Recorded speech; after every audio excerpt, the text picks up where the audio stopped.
আসসালামু আলাইকুম সুপ্রিয় ভিউয়ার্স। এখানে আমরা দেখতে পাচ্ছি একটা ডিজিটাল মাল্টিমিটার। যদিও এটা ক্লামন মিটার, কিন্তু ডিজিটাল মাল্টিমিটারের প্রায় সকল ফিচারই এখানে আছে। আমাদের বিশেষ করে আমাদের প্রয়োজনীয় যে ফিচারগুলা এগুলা পাওয়া যাবে। তো আমরা এগুলোর সাথে একটু পরিচিত হইনি।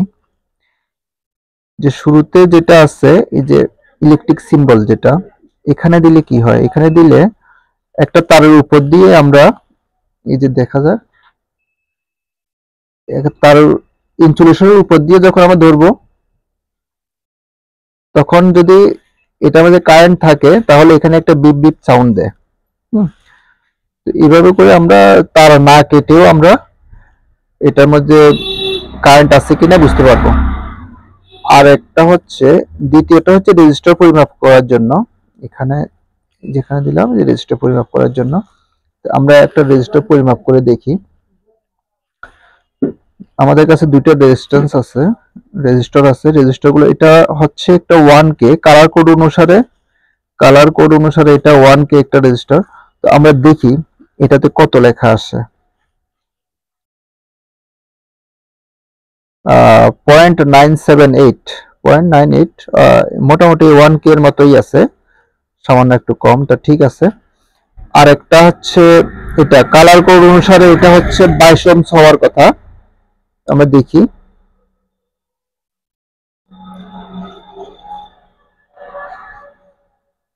হ্যাঁ 22 ohms এ আছে, ঠিক আছে।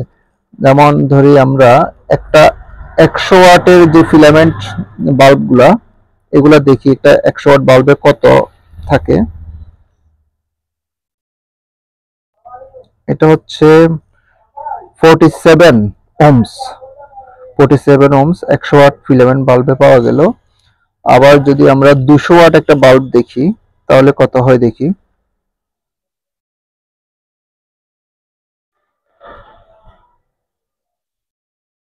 এটাতে আছে 18 ohms, 18.3 ohms আছে। তো যাই হোক, আমরা কিভাবে ওহমস মাপতে হয়, যে রেজিস্টার মাপতে হয়, এটা দেখলাম। আর একটা হচ্ছে কন্টিনিউটি, এটা দিয়ে কন্টিনিউটি মাপা যায়। কোনো একটা তারের মাঝখান থেকে ছিঁড়ে আছে কিনা এটা দেখার জন্য এটা কন্টিনিউটি মাপা যায়। যদি তারটা মাঝখান থেকে ছিঁড়ে থাকে তাহলে এটা বিপ সাউন্ড করবে না, আর যদি একসাথে থাকে, তারটা ভালো থাকে, তাহলে একটা বিপ সাউন্ড করবে। ধরে নিলাম এটা একটা তার, একটা বিপ সাউন্ড করলো। এটা দিয়ে কন্টিনিউটি মাপা যায়। তারপরে এটা আছে ক্যাপাসিটর। ক্যাপাসিটর মাপার জন্য, যে আমাদের সিলিং ফ্যানে ক্যাপাসিটর আছে, বা মোটরের ক্যাপাসিটর, বা অন্যান্য জায়গাতে যে ক্যাপাসিটর গুলো আছে, আমরা এগুলা পরিমাপ করতে পারি। আমরা দেখি শুরুতে এখানে একটা ক্যাপাসিটর আছে, এটা হচ্ছে 1 মাইক্রোফ্যারাড, 1.0 মাইক্রোফ্যারাড। আমরা দেখি এটা কতটুকু আছে।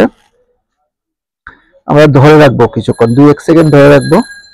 ধরে রাখলে আসছে 0.97, 0.97, অর্থাৎ 974,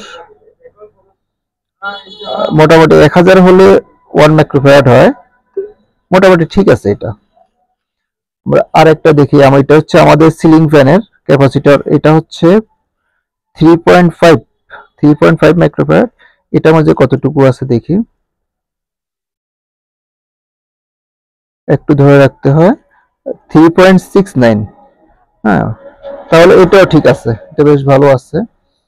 সিলিং ফ্যানের আরো একটা ক্যাপাসিটর নিলাম, এটাতে আছে 2.5 মাইক্রোফ্যারাড। দেখা যাচ্ছে কিনা পরিষ্কার, হ্যাঁ দেখা যাচ্ছে 2.5 মাইক্রোফ্যারাড। তো এটা মেপে দেখি, 2.56, এটাও ঠিক আছে। আমরা একটা মোটরের ক্যাপাসিটর একটা মাপার চেষ্টা করি, এটা হচ্ছে 30 মাইক্রোফ্যারাড। 30 মাইক্রোফ্যারাড, এটা আমরা দেখি কতটুকু আছে।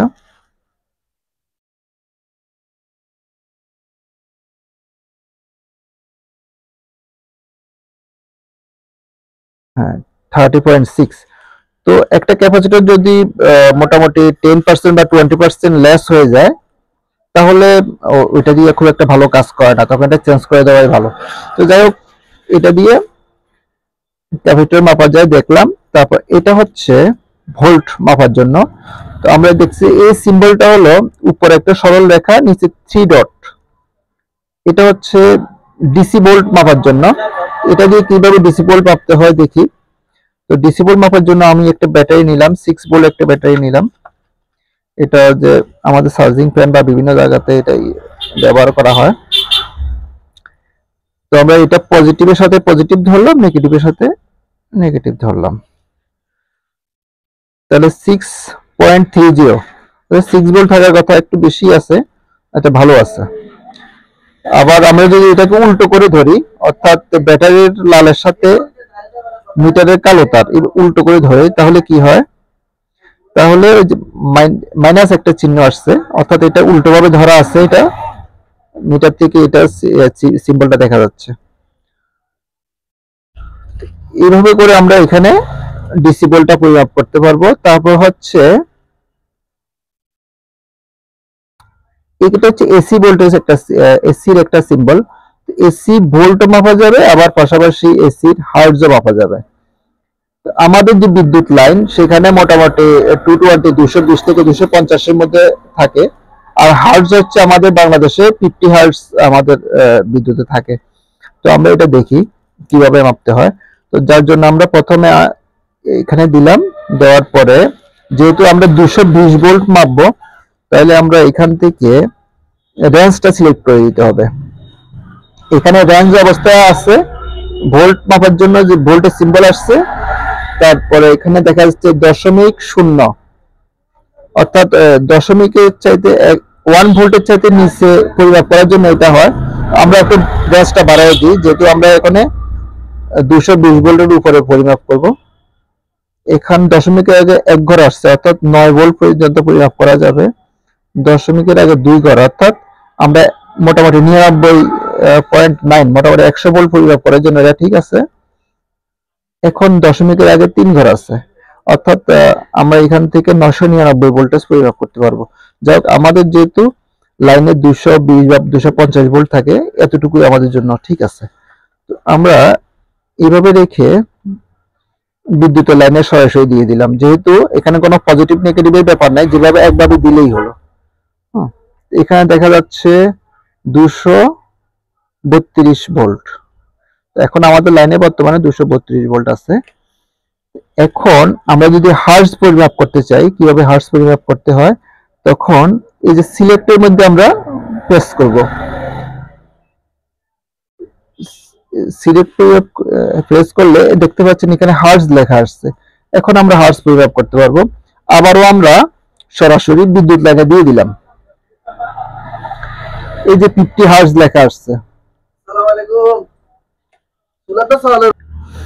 এখন আমরা পরবর্তী ধাপ, এখানে দেখা যাচ্ছে 2A 20A, অর্থাৎ 2 এম্পিয়ার বা 20 এম্পিয়ার পরিমাপ করার জন্য আমরা এখানে দিব। একইভাবে 200 এম্পিয়ার থেকে 600 এম্পিয়ার পর্যন্ত পরিমাপ করার জন্য আমরা এখানে দেব। আর এখানে হচ্ছে এসি সিম্বল আছে, অর্থাৎ আমরা এসি এম্পিয়ার পরিমাপ করতে পারবো। এসি এম্পিয়ার পরিমাপ করার জন্য আমরা কি কি পরিমাপ করব? আমরা একটা 200 ওয়াটের একটা বাল্ব আছে, আমরা এটা জ্বালাবো। এটাতে কত এম্পিয়ার কারেন্ট খরচ হয় আমরা এটা দেখব। 200 ওয়াট বাল্বটা জ্বললো। তারপরে যে ক্লাম মিটারের এই জয়ের ভিতরে এই দুটা তারের যে কোনো একটা দিয়ে দিব। 0.9 আসছে, অর্থাৎ 1 এম্পিয়ারের চেয়ে একটু কম বিদ্যুৎ ব্যবহার হচ্ছে এখানে। তো আমরা অন্য একটা তারের মধ্যে দিয়ে দেখি তাহলে কি হয়। তাহলে 0.9, অর্থাৎ যে কোনো একটা তারের মধ্যে দিলেই এটা রিডিংটা অ্যাকুরেট আসবে। কিন্তু আমরা যদি দুইটা তার একসাথে দেই, তাহলে কিন্তু কোনো রেজাল্ট আসবে না। তাহলে আমরা যেটা করব, যে কোনো একটা তারের মধ্যে পজিটিভ নেগেটিভ কোনো ব্যাপার নাই, যে কোনো একটা তারের মধ্যে আমরা দিয়ে রিডিংটা দিতে পারবো। আর এখানে 200 এম্পিয়ারের ব্যাপারটাও কিন্তু তাই। তাহলে আমরা 200 এম্পিয়ার রেঞ্জে দিয়ে দেখি কেমন আসে। আবারও আমরা লাইটটা জ্বালালাম, জ্বালানোর পরে দিলাম হ্যাঁ, এই যে 0.8, যেহেতু এটা 200 রেঞ্জে আছে এই জন্য এটা 0.8, 0.8 আসছে, একই রিডিং আসে। আচ্ছা, তাহলে এই পর্যন্তই আছে, আর তো কোনো কিছু বাড়তি কোনো কিছু নেই।